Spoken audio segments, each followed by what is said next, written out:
welcome back to another edition of Around the Association. I'm your host, Charles Fallon, back in here with another episode, and boy, do we have a lot to talk about from what the fans voted as the best race weekend of the campaign. We got to talk all about the incredible action in San Diego. What a wild race. No Ronnie Woods Motorsports domination and that incredible thrilling last lap battle between Ross Jackson and Caden Dunham. Ross Jackson pulling off the upset for Flores Motorsports, snapping their 27 race winless drought. We'll discuss all of that, break down that incredible finish, and Caden Dunham's incredible charge with a wounded race car. He hit the wall about 5 times and still nearly won it at the very end. We'll talk all about that. We'll talk about the championship because Todd Kidd just made it one step closer to clinching it. We got 5 races to go. He's got a record 43-point lead over Graham Doherty. We'll talk about that heading into Ajax Superspeedway next week. Got to talk about the big week for Zach Trenton. Obviously, it was announced this morning that he is going to be signing with Orkedi Bros Racing next year on a multi-year contract. But on last Friday at Orlando, he finally scored his maiden ASCA win for Hood Motorsports. Is he the new Craftsman Series title favorite en route to getting that new Cup ride with Orkedi Bros Racing? We'll talk about that, talk about the Craftsman Series action, that incredible title fight, and we'll talk about, as I mentioned, Orkedi Bros Racing reveals their 2028 lineup, Trenton to the number 12, and Cameron Atwood breaks a bank 2-year, $34 million contract to sign the newly minted number 33. We'll talk about all that as well, and also break down, or at least attempt to break down, the most chaotic race weekend on the calendar at Ajax Superspeedway between Craftsman and Cup. But first, before we get into it, we gotta shout out the ASCA's Discord server. Click that link in bio to join. It's a fantastic time. We got 405 members in there. Talk anything and everything ASCA. Like I said, it's a great time. Click the link in bio to join and become the latest member of the ASCA family. And also got to shout out CircleB.Diecast/Plan B sales. Use coupon code ASCA for reduced shipping on any orders $30 or more inside the U.S. So, without further ado, let's get into it. And boy, oh boy, what a week. What a difference a week makes for Ross Jackson. Because last time out at Denver, he looked like Flores Motorsports had finally started to turn a corner. Really, since I would say the West Coast swing, they started to turn a corner because they had decent speed at Salt Lake. They were running top 10 early, and then Caden Dunham happened to completely miss the corner on what would end up being the final restart of the race just before halfway. And Jackson had to kind of brake and pull off a switchback so that he didn't get cleaned out by Dunham, because Dunham had a massive lockup down to turn 1. And so Jackson had to brake heavily himself to ensure he wasn't clobbered by Dunham, and he ends up sneaking by, but he lost a lot of track position. He never got it back. I think he finished like 12. We head to Denver, and Jackson was up inside the top 5 early after Dunham and Doug Bowden got together. He was up to 4th, looked like he was en route for his best finish of the campaign. And over that long stint until the rain hit, he just kept drifting backwards and backwards and backwards. And crew chief Sheldon Price said it himself over the radio. It was a tire wear issue. The tire wear was just horrible at Denver. So, we had to another track like San Diego, short track, really hard on the rear tires, eats them up for breakfast. Coming out the corners, that's where you really use up the tires the most because you need that rear grip to really map the throttle out of these 90-degree turns. And you know what? You got to give a bunch of credit to Sheldon Price and all the guys, the engineers of Flores Motorsports, all the men and women there for the massive adjustments made. Like they trashed the game plan. They trashed their setup from Denver, and they plopped an entire new philosophy in there for San Diego, just radically different, extremely aggressive. And you know what? It worked. Jackson was the fastest car on track for really a lot of the second half of the race until the final stint, where Caden Dunham really willed that car to a runner-up finish, and we'll talk more about that later. But yeah, Jackson, um, like overall, considering the fact that Jackson did not have a top five finish this entire season prior to last Saturday, and he goes out and wins this race. Like he only had two top 10 finishes in the first 11 races. I talked about him earlier in the season as such a massive disappointment. It feels like he's been anonymous really for most of the season. So for him to come out and not only score a top five finish, not only lead 69 laps, but win a race in a year that Toyota's been back down to being mediocre again. They've only won twice all season, and Jackson has one of those wins. Like that's huge. It's a massive win for Flores Motorsports, and I think it's huge in terms of building momentum for 2028 because we expected Flores to really take that next step and become top 10, um, consistent top 10 threats, maybe even top five threats by the end of the year. And then you look at championship contenders in 2028, and they haven't been that this year. It was really a slump for the majority of the first half of the season. But it seems like, since the trip to Utah, since the trip to the West Coast, they started to figure some things out. Now they've obviously got a win. They've got a bunch of momentum. And you look at Flores and you just hope that they can finish the second half of the season strong. Like we had the Ajax Superspeedway. Jackson's won there before. He led laps there earlier this season. Um, you look at Computer Motor Speedway, kind of a toss up, but he wasn't nearly as good there this year as he was a year ago. So I don't know, kind of a toss up there. The Stone Yard, he was really good in the Northern 200 last year. He led the most laps until the car faded towards the end. So, that could be a big opportunity for them as well. Like they have chances to really turn their season around. And it might not be what they expected, which would be a top 10 points finish. But you look at where they're at in the standings right now, they're what, 14th, 15th in points, like they can turn it around. They're not that far off 10th. Yeah. So Jackson right now, 10th place is Caden Dunham, ironically enough. And Jackson's only 20 points off. And you look at Dunham and Healy and Sam Barron, Thorson, all the guys ahead of him in points. Jackson's down at 14. They've been extremely hit or miss this year, extremely inconsistent. I think if Jackson can string together some results, maybe he could bring home a top 10 finish in points. So, yeah, just stark contrast for this 23 team and comparison to how we were talking about them in the first half of the season. Like this was a team that looked lost. They looked like one of the worst teams on the grid. But again, as I mentioned, they figured things out, and a lot of credit has to go to Sheldon Price, but also the driver behind the wheel. This is a driver in Ross Jackson that's had to deal with a lot of adversity.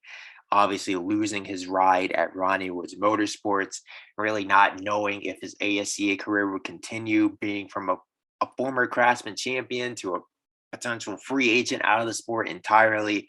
He gets this last ditch opportunity with Flores Motorsports, and he certainly made the most of it. Now having scored the only two wins for the team throughout their ASCA tenure.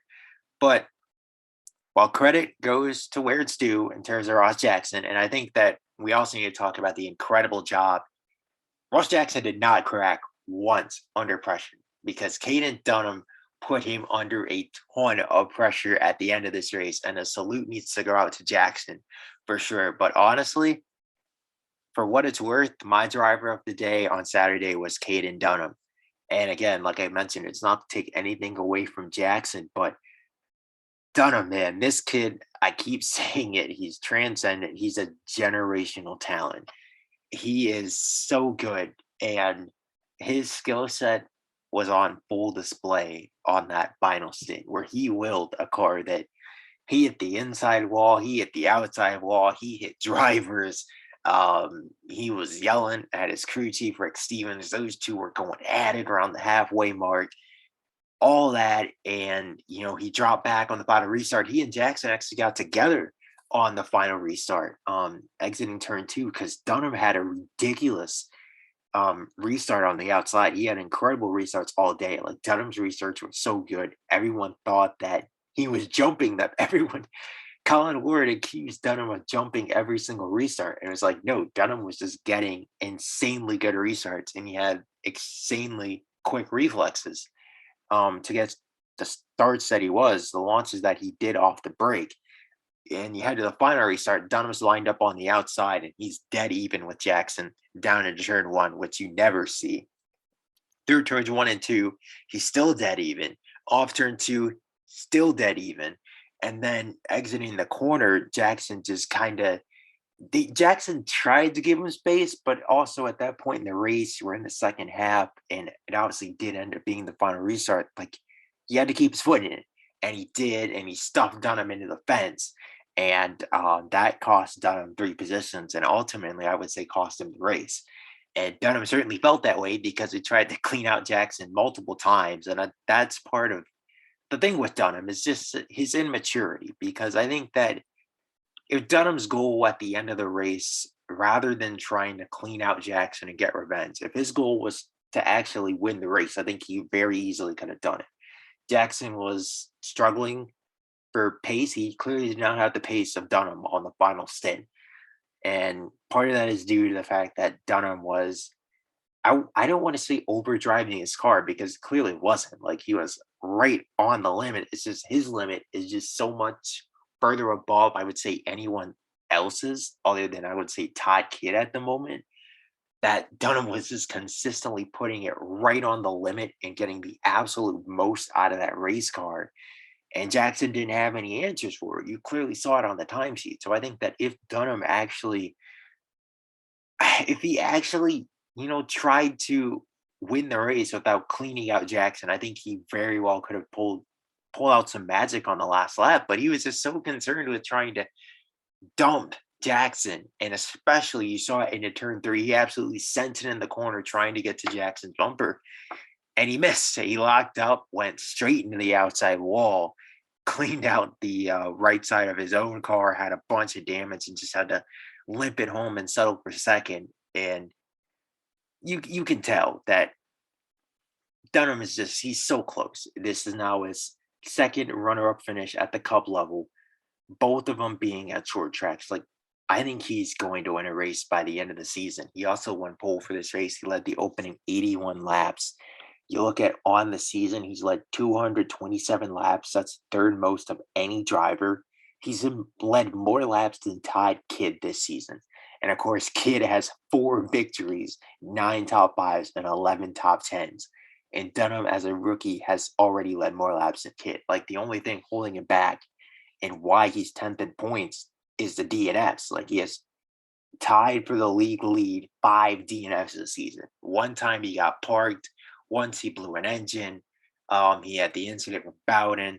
He had multiple incidents with Bowden actually that led to DNFs. And then he had the Ajax 200, big one, being caught up in that. So you look at it from Donna's perspective, like you've seen so much out of this kid that's going to tell you, like, if he can calm down, if he can mentally mature, if he can kind of that Chandler Mills effect, but obviously to a much lesser extent, where if he can know when to hold them and know when to fold them, like I think that Dunham could very well be on a Graham Darty trajectory where he's a title contender as soon as next season. I just think it's up to CJ Barrymore Racing to supply him with the proper equipment. And we know that OBR are a step ahead of CBR in that aspect. So we'll see if they can. But yeah, just what a race overall. I think that the fans spoke for himself. The fans, I should say, spoke for themselves 100% on the good race poll that I put up after the race was the Advocare 100 good race. 100% of people said yes. And that's in contrast to the 62% no for last week in the obviously rain shortened action at Denver. This race was rain delayed as well. Bunch of rain on the West Coast. So I'm sure the drivers and teams are going to be happy to head back east and hopefully the precipitation stays away for a bit. But yeah, what a race. What a show that Jackson and Dunham put on. And to be honest, I don't know if it's going to be the end of the rivalry. Because we know that Dunham does not forget, and Ross Jackson is also a guy that doesn't forget. We saw that with Todd Kidd. So, yeah, moving on, let's talk about Todd Kidd because he's the championship leader now by a record 43 points with 5 races to go. And I think we're getting to the point where the fat lady's about to sing. Um, I think that you look at Ajax Superspeedway, and if if I should say Darty or Ward do not win that race, I think it's over. And they have to win the race, and they need a Kid DNF, and that's just to get within, I would say, one race, like within a race worth of points. Kid has a nearly two full race advantage on Darty and Ward in the point standings with 5 to go.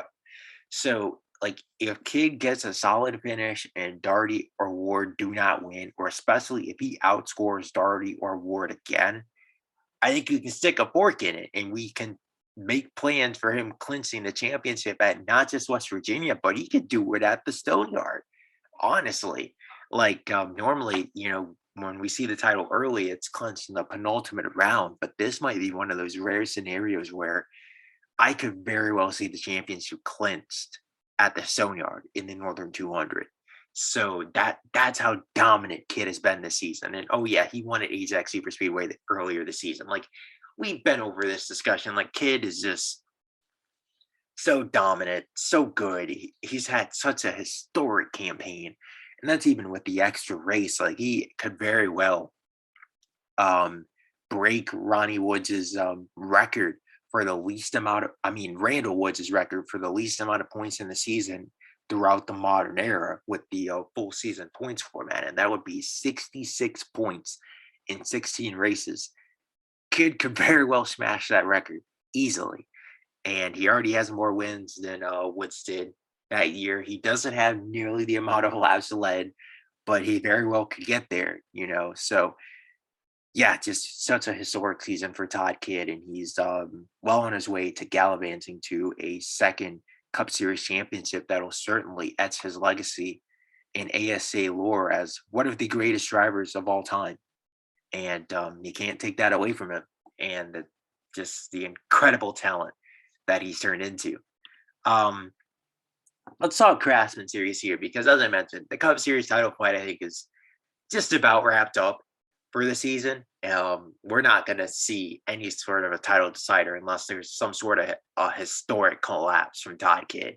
But the Craftsman Series, though, far from over, and it has been dubbed the closest title fight in ASC history. It isn't quite that anymore. It was heading into this race. And first off, I got to say, you got to feel for Ryan Dixon. He was my title pick going into this race. He was my pick to win.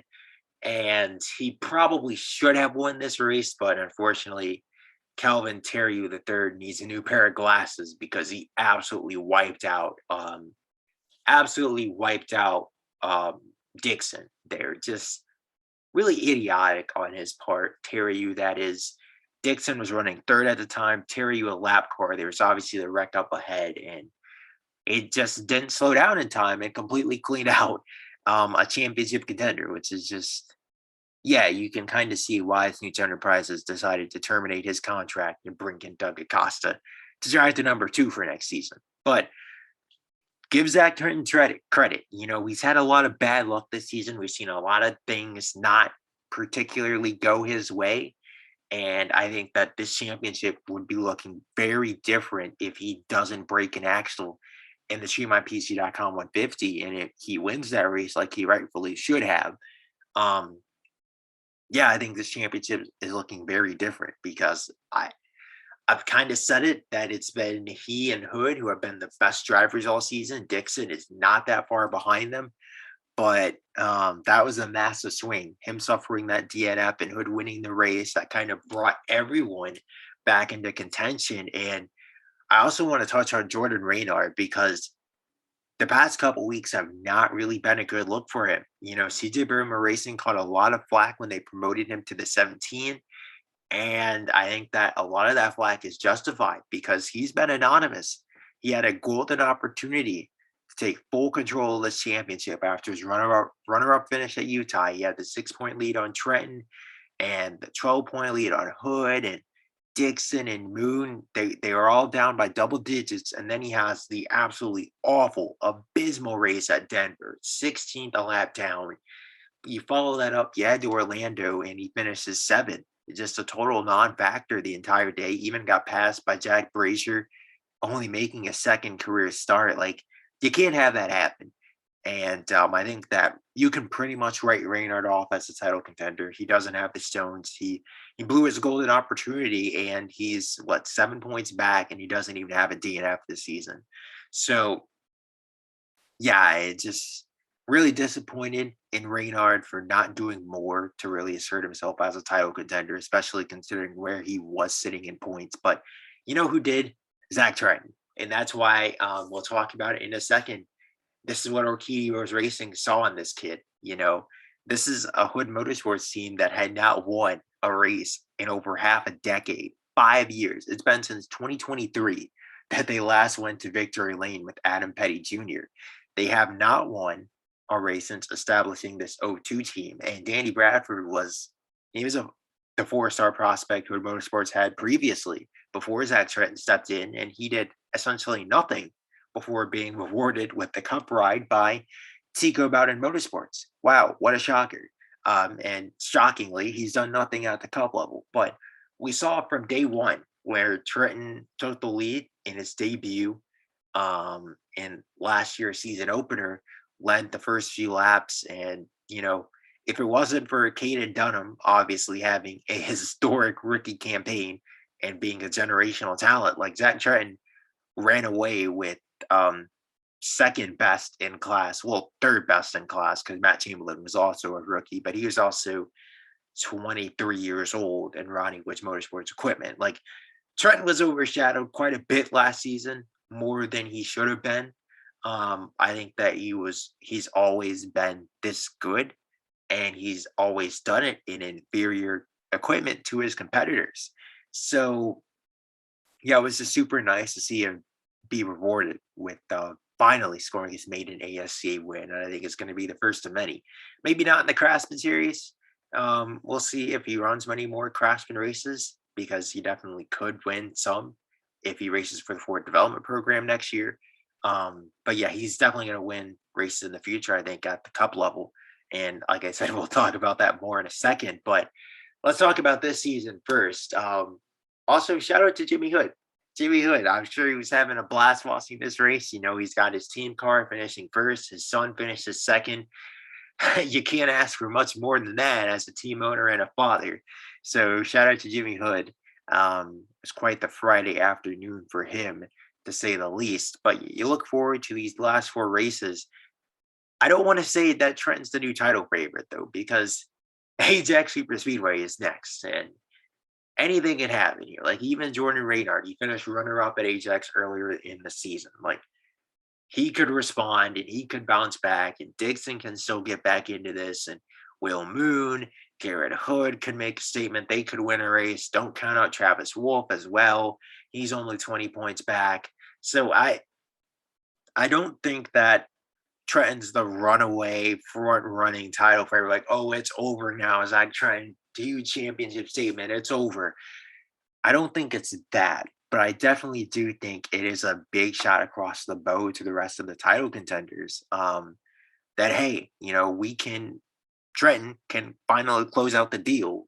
We can win races over here at Hood Motorsports, and yeah, I think that it certainly helped his championship bid much more than anyone else did on Friday afternoon. Also want to touch on one more subject from the Craftsman Series, and that's the Chandler Mills conundrum. Chandler Mills has to be one of the most frustrating drivers to watch in ASCA history, because you look at him, he's 18 years old, he's a 4-star prospect, and you look at his raw pace, he certainly lives up to that billing. Like, his raw pace is absolutely on the level of a Caden Dunham, a Tony Doval II. I won't say a Dunham, but I will say a Tony Doval II, a Gunnar Thorson. Tony Doval II, a Gunnar Thorson. He's on that tier, I would say, a Graham Darty as well. But his racecraft is just so far beneath those guys. Like, you see the flashes with Mills, but he just can never put it all together. And, well, I mean, that's kind of why he's in the Craftsman Series, right? He's only an 18-year-old kid, but it's certainly become a concern that we're now 10 races into his debut campaign, and he's still making the same mistakes that he did at the beginning of the season. He's still consistently overdriving his race car. And yeah, like all the raw pace in the world really doesn't matter if you're not finishing the races. So, yeah, just incredibly like you got to be a bit frustrated, I think. I think that Hood Motorsports, I mean, not Hood Motorsports, Ronnie was Motorsports, and crew chief Taylor Landry had every right to be, upset about the situation because it is frustrating, like you feel like you're building race winning cars and you see that Garrett Hood is bringing home results, but Mills is simply not. And he's tearing up a lot of stuff and bringing home a lot of torn up sheet metal, and you can't have that. But I also see it from the perspective that, yeah, he is only 18 years old and he's in the lower leagues for a reason. Like he's supposed to be here to learn.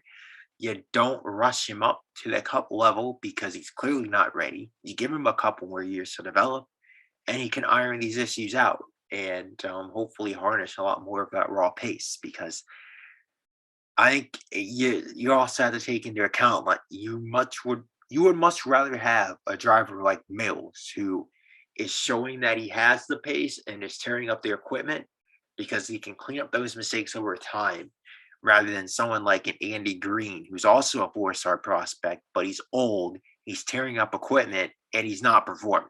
Like that's just the worst combination. So I think from that aspect for Ronnie Woods Motorsports, I think, like you can be upset at Mills, but you can't be too upset. So yeah. So that's it on that. And let's talk silly season. As I've mentioned a few different times. Orkedi Bros Racing revealed their 2028 lineup this morning. And as I mentioned, Zach Trenton to the number 12 and Cayman Atwood to the number 33. And we've already talked about Trenton, but I do want to touch on this hire a bit and his dynamic at Orkedi Bros Racing. And it's a big move because we heard that OBR were going after Garrett Hood.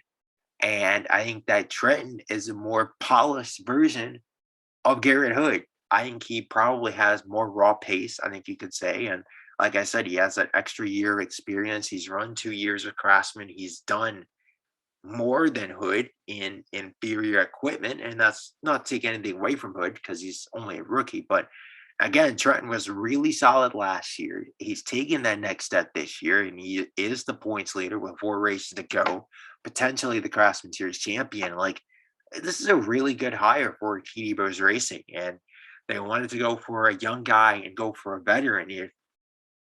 And we obviously hate to let Carson Smith out the door, but I really like that they took the gamble on Zach Trenton and bringing him to the number 12 and stealing him away from Hood Motorsports. I think that's huge.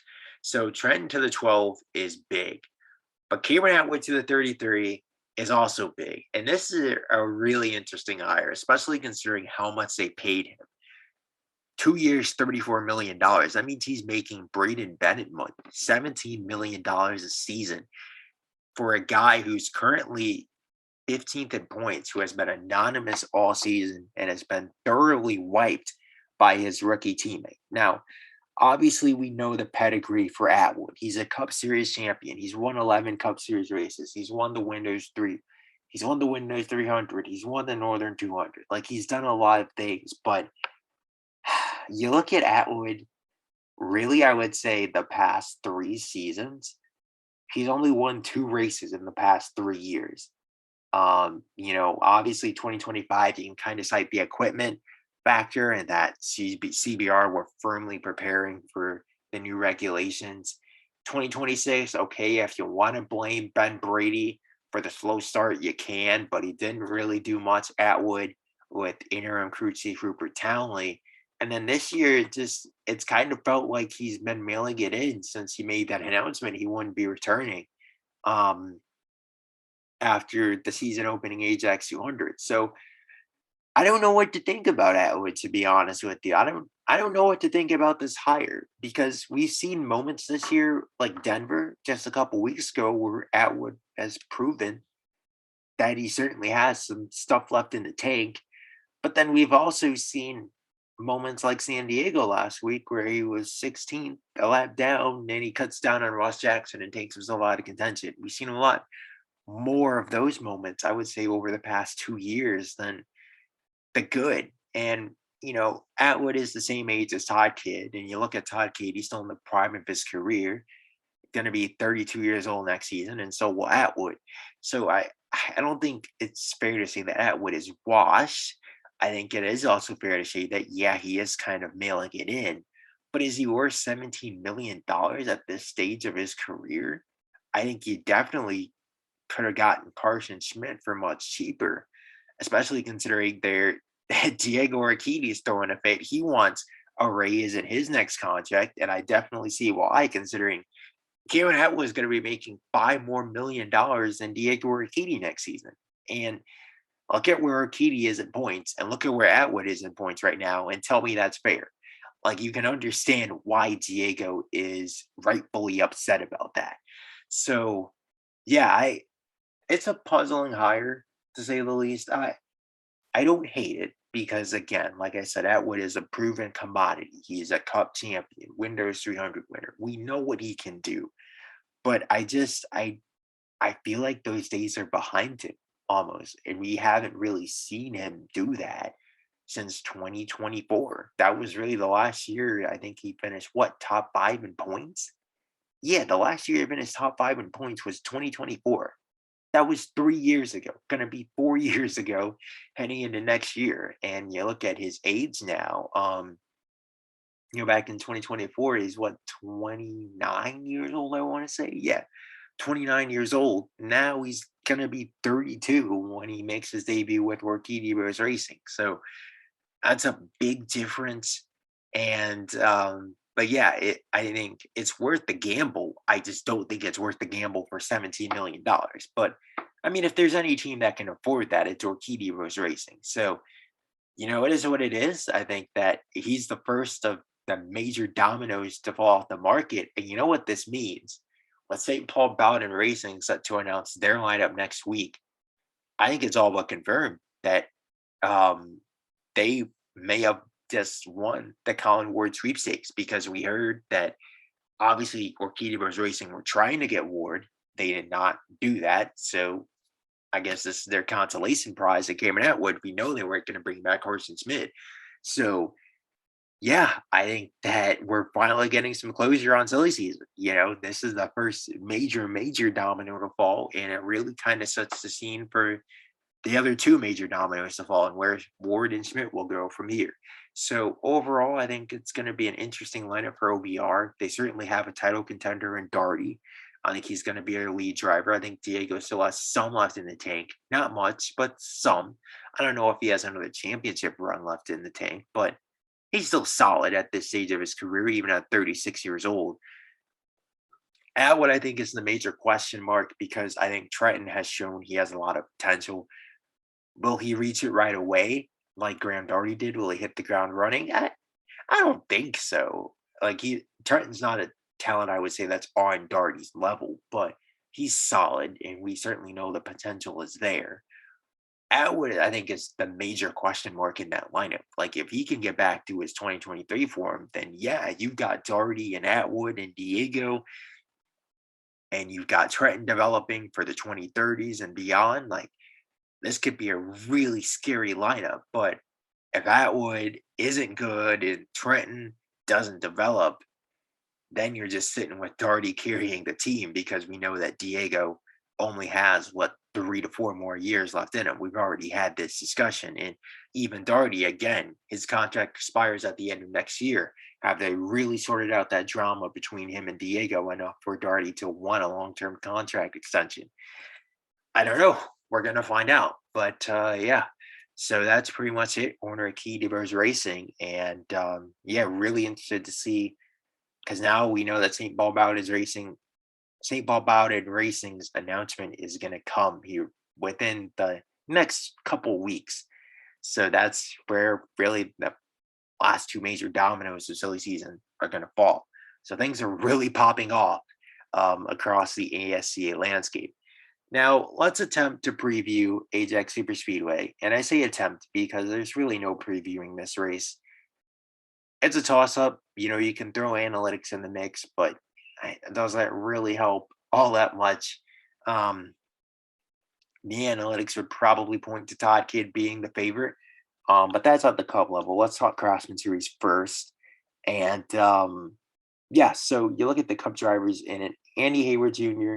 back behind the wheel of the 16. Obviously, we know that he's going to be going Cup racing next year, like it or not. Doug Bowden back behind the wheel of 22. I think you have to look at him and Tony Doval II as the two favorites. Obviously, Bowden's won here 3 times at the Cup level, Ajax Superspeedway, while Tony Doval II won the Craftsman Series opener here earlier this season. Ian Adonde, he won this race last season. He could very well win it again, but I wouldn't bank on that. Um, and yeah, this is again, it's easily the biggest toss up remaining on the calendar. I think if you're one of the title contenders, your goal is just to make it to the finish and hopefully secure a top 10. Like if you're Zach Trenton, you're just hoping to not DNF. If you cannot DNF and secure, I would say not even a top 10, but a top 12 finish, I think you got to be pretty happy about that. Um, yeah, I think it's almost a must win though for guys like Ryan Dixon and Travis Wolf who are 19, 20 points back. Like they have to win this race and obviously get some help. But yeah, so it's going to be survival of the fittest for the main title guys, Trenton, Will Moon, um, Garrett Hood, and Jordan Reynard. And then, like I said, must wins for Dixon and Travis Wolf to get themselves back into the mix. As for who my pick is going to be, I think it's going to be probably one of the Cup guys. That's really been the theme of the season. The Craftsman guys can only win unless if it's a standalone race, unless you have Chandler Mills taking out the leader, like we saw at Orlando earlier this season, where Will Moon was the benefactor and ended up winning the race. But I think this is a big opportunity for a Craftsman guy to win. But I am going to go with the safe pick. I'm going to pick Doug Bowden to get the job done. This 22 team, they haven't won in well over 2 years at this point, which is shocking to me. I don't know how because they qualify so well, it seems like every week, but they still have yet to win in over 2 years. They've been better this season. I think Bowden's going to capitalize. He's going to get the job done. And then you look at the Cup Series side of things. This is going to be a really interesting week because you've got guys like Jax Whitecloud, Jordan Radar making his Cup Series debut for St. Paul Bowden Racing. This is going to be a really fun week. But like I said, I think Todd Kidd has to be the overall favorite. I think you got to look at Diego Orkedi as well as the guy to watch out for. Cullen Ward at his home track. He's always been really good at Ajax Superspeedway for sure. Ross Jackson coming off the win last week, former Ajax Superspeedway winner. Got to watch out for him. Yeah, it's tough. As for the rookies, I don't know. Like, I don't know. I mean, Jax Whitecloud is going to be a factor. He's a really good ADRS super speedway racer. So keep an eye on him as well. But I guess I'm going to go with Todd Kidd. We could very well see another upset come here. Doug Bowden, I didn't mention him as well, but you have to at this track. He's won this race, 3 out of the past 6 years. You got to mention him as a favorite, but I've got Todd Kidd getting the job done because what hasn't he won this season? He's won the last 2 races at Ajax Superspeedway for that matter. Why not make it a three-peat? I got Todd Kidd. We'll call it a day. And that pick could very well be wrong. It probably will be wrong, to be honest with you, because again, it's Ajax Superspeedway and it's impossible to predict even with the analytics. But yeah, that's pretty much it for this edition of Around the Association. I'm your host, Charles Fallon, signing out, and we'll see you next week.